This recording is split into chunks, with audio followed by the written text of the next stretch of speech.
En adaptant les aventures de la bonne des bonnes, de la domestique suprême, de l'immortelle, de la diva armoricaine, Sa Majesté Bécassine, Denis Podalides renouvelle l'exploit d'un quasi-inconnu, Pierre Caron. Caron, auteur en 1936 de Marinella avec Tino Rossi, sortit ce premier Bécassine en septembre 1940. Septembre 1940, ce n'était pas une date idéale pour sortir un film foutraque, désordonné, réalisé avec les pieds et finalement très agréable à regarder 78 ans plus tard. La Deuxième Guerre mondiale commençait donc et Pierre Caron choisissait cet instant pour présenter sa Bécassine, première difficulté. La seconde difficulté, c'était l'hostilité de certains Bretons. En 1939, de jeunes militants de la cause bretonne avaient coupé la tête de la statue de Bécassine au musée Grévin. Le tournage du film de Pierre Caron fut perturbé par des manifestations et un député, breton, jugea le film insultant pour ses compatriotes à la tribune de l'Assemblée. C'était déjà bien excessif, Paulette Dubost n'interprétait pas une Bécassine stupide, au contraire, naïve sans doute, souvent maladroite, mais comme dans les albums originaux de Joseph Pinchon, surtout gaie, entreprenante, généreuse. Gaie, entreprenante et généreuse, c'est-à-dire intelligente. Bizarrement, l'histoire se répète et un petit groupe a proposé en mai 2018 de boycotter le film de Podalides. Un petit groupe qui, évidemment, n'a pas vu le film.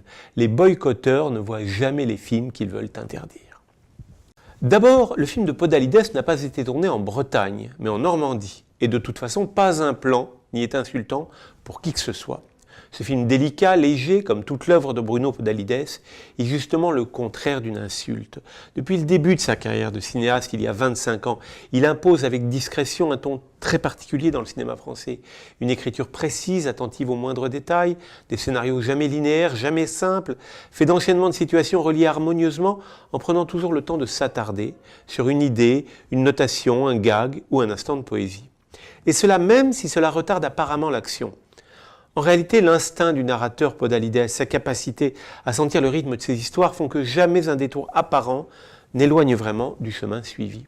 Il touche à une musicalité du montage qui nous manque souvent au cinéma, surtout quand ce cinéma aspire à la fantaisie, à la féerie. Car cette fantaisie et de féerie qu'il s'agit, Podalides adapte une bande dessinée, bien sûr, mais surtout une bande dessinée apparue en 1905. L'inventeur de Bécassine, Joseph Pinchon, portait le joli deuxième prénom de Porphyre.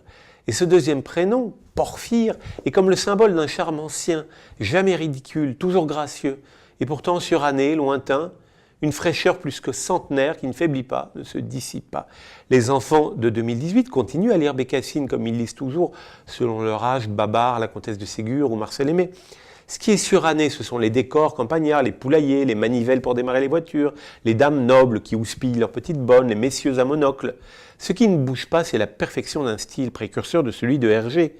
Tintin est déjà contenu dans Bécassine, surtout du point de vue du style. Style graphique, la fameuse ligne claire, style de récit, une narration cohérente par planche, couleur, humour délicat.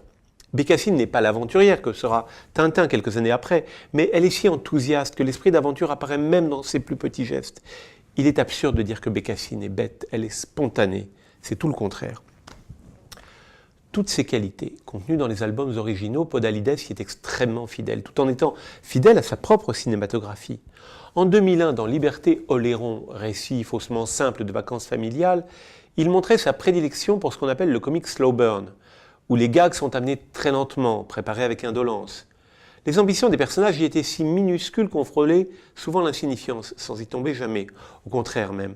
On était comme avec Bécassine dans une comédie habile et profonde, une réflexion drôle et intelligente, jamais pontifiante, sur la liberté, ses petites et ses grandes limites, sur les désirs et l'étrange réseau qui est une famille normale en vacances, ou comme dans Bécassine, la cohabitation hasardeuse des classes sociales. Avec Le mystère de la chambre jaune en 2003, Podalides continuait logiquement son adaptation de l'œuvre de Gaston Leroux, contemporaine de celle de Pinchon, avec Le parfum de la dame en noir en 2004. Une enquête de Rouletabille, fortement marquée par l'inconscient du détective, ce Rouletabille. Comme si Tintin s'inventait une scène primitive, comme si le docteur Freud mettait son nez dans les romans feuilletons d'avant 1914. Comme à son habitude, Podalides, avec la complicité de son frère Denis, y pratiquait l'élégance, l'humour feutré et une gravité bien cachée. Les films suivants, tous les 3 ans, confirmaient ces qualités. Denis Podalides, Isabelle Candelier, Michel Vuillermoz, Vima Laponce, Josiane Balasco, Emeline Bayard étaient déjà présents dans la troupe. Et Emeline Bayard est triomphante cette fois dans le rôle de Bécassine, l'interprétant avec toutes les nuances de l'émotion, de la maladresse, de la tendresse, de la fidélité, de l'audace.